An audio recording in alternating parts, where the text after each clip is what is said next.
Your mind was not designed for the world you live in now.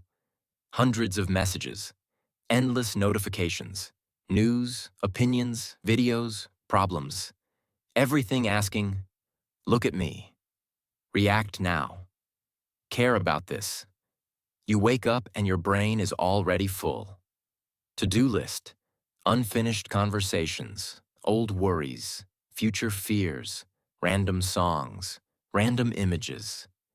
You lie down to sleep, and your mind is louder than the city. You try to focus, but your thoughts jump like a monkey from branch to branch.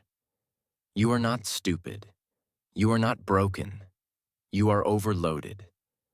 Today, I want to speak with you about this: how to empty your mind in a real, practical way, how to clean your mental space, and how to take back some control over what lives inside your head. Not in a mystical, magical way, but in a human, realistic way. By the way, if you enjoy using English to understand yourself better and create a calmer, stronger mind, you can subscribe and keep these reflections close to your day. Let us begin. First, we need to understand something. Your mind is not only a thinker, it is also a container. Every open task, every unfinished conversation, every "I need to remember this" stays inside the container. It is like having many tabs open in a browser. Each one uses a little energy, even if you are not looking at it. So when people say, "I cannot focus," many times it is not a lack of ability. It is a lack of free space. Too many tabs. So the first step to empty your mind is not to fight your thoughts. It is to give them a better place to live than inside your head. Let us talk about 3 categories of mental clutter: noise, unfinished business, uncontrolled input. Noise is the random chatter, old songs, random images, memories from 10 years ago that appear when you are in the shower. Imaginary arguments with people who are not even there. Unfinished business is all the things your brain knows you need to deal with. Pay that bill. Reply to that person. Make that appointment. Finish that project. Organize that closet.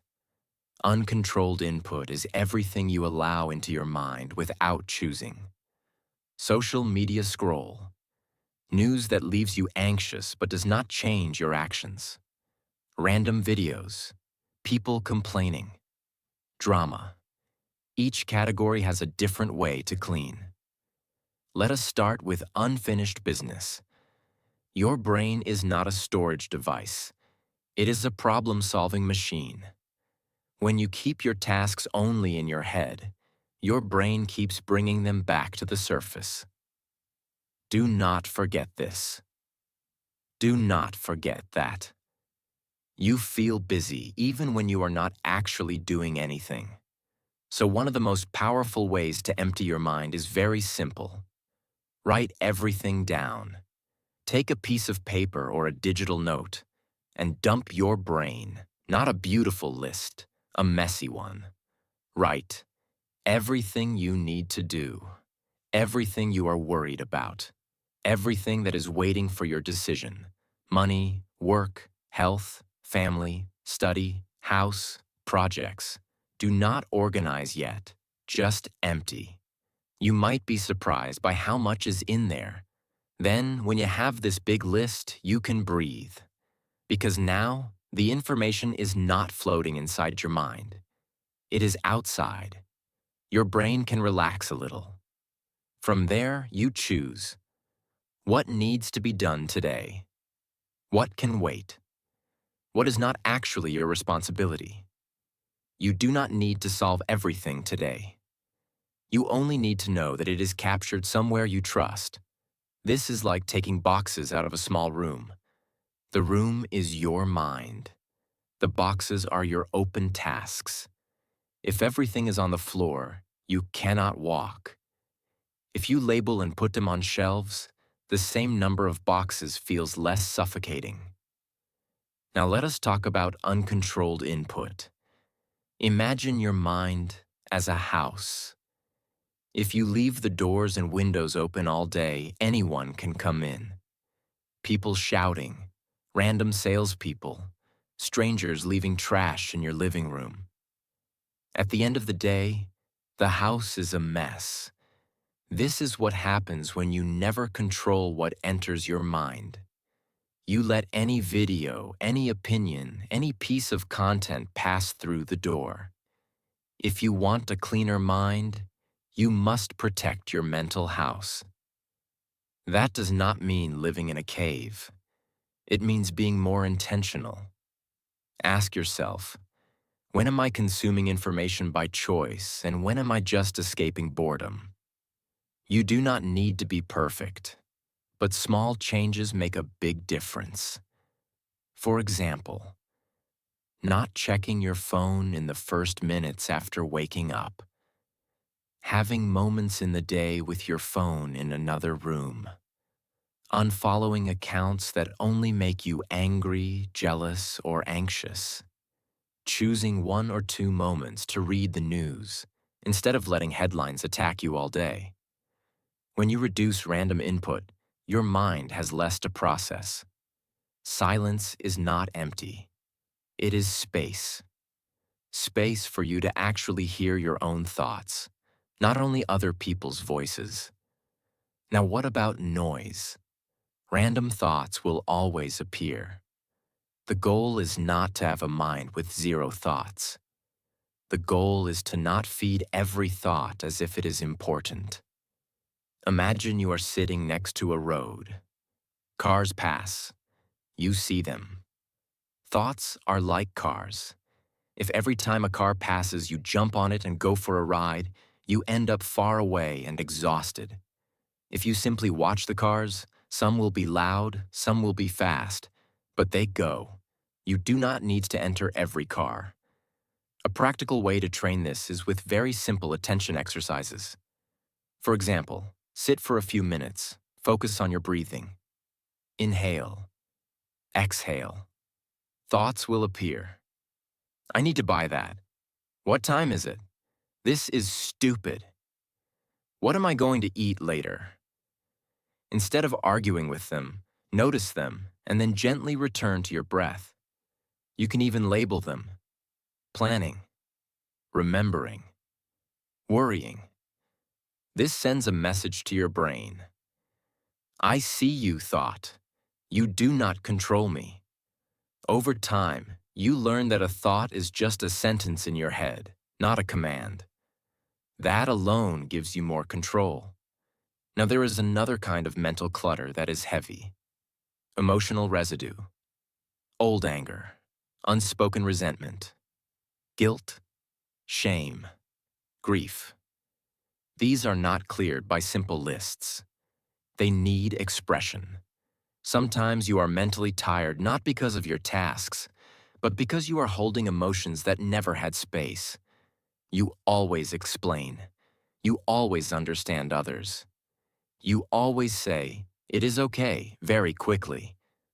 But inside, there's a part of you saying, "No, it was not okay." Emptying your mind also means slowly, safely, giving space to what you feel. This can be through writing honestly in a private journal, talking to a trusted friend or therapist, crying when your body wants to cry, admitting to yourself, "Yes, that really hurt me," instead of pretending it did not.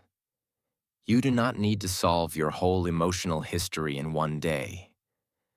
But every time you allow some truth to be felt and expressed, you remove one invisible weight from the container. Now let us put this together into a practical clean your mind routine.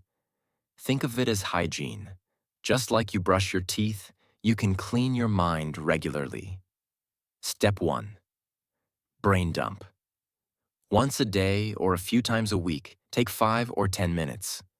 Write everything that is on your mind. Tasks, worries, questions, ideas. Do not judge. Do not organize while writing. Just empty. Then choose. The 3 most important actions for today, if any. Step 2. Digital doors. Choose small rules to protect your attention. For example, no phone during meals. No social media for the first 30 minutes after waking up. 1 block of time in the day for notifications instead of checking every minute. You are telling your mind, we will not be on call for the whole world all the time. Step 3. Small silence. Every day, find 2 or 3 minutes to do nothing. No phone, no music, no talking. Just sit, breathe, and observe. The goal is not to feel perfect peace. The goal is to show your brain that you can exist without constant stimulation. At first, it may feel uncomfortable. Your monkey mind will dance. That is normal. You are detoxing from noise. Step 4. Daily closing. Before sleep, instead of only scrolling until you are exhausted, try a small closing ritual. You can ask yourself, what did I do today? What am I grateful for today? What can wait until tomorrow? Write 1 or 2 things if you want. You are telling your mind, day is over. You can rest. We will continue tomorrow. This helps reduce the habit of replaying the day endlessly in bed. Step 5. Honest check-in. From time to time, ask yourself, is there anything I'm feeling that I'm not admitting? Maybe. I'm still hurt by that conversation. I'm scared about this change. I am angry about this unfair situation. Simply writing, I am angry about, or I am sad about, is already a way of taking that feeling out of pure chaos and giving it a place. Now you might be thinking, this sounds good, but my life is really busy. I do not have time to sit and breathe and write lists. The truth is, you are already paying a price. A mind that is always full is slow. Slow to focus. Slow to decide. Slow to rest. You lose time in distraction. You lose time in overthinking. You lose time starting and stopping tasks. Cleaning your mind is not a luxury. It is maintenance. Like cleaning a kitchen. If you never clean, one day you cannot cook anymore. If you clean a little regularly, you can keep using it. To finish, remember this. You do not need a perfectly empty mind to live well. You just need a mind that has space. Space to choose what you focus on. Space to hear your own voice. Space to rest. You cannot control every thought that appears, but you can. Control how much stays open. Control how much random noise you invite. Control how often you clear your internal desk. Every small action you take to write things down, to reduce input, to sit in silence, to feel what you really feel, is like opening a window in a crowded room. Fresh air comes in, and little by little you realize, your mind is not your enemy. It is a powerful tool that just needed some cleaning. You will still have thoughts. You will still have worries, but they will not fill the entire space. You will have room again to think, to choose, to live with a lighter, cleaner, more controlled mind. Thank you for watching.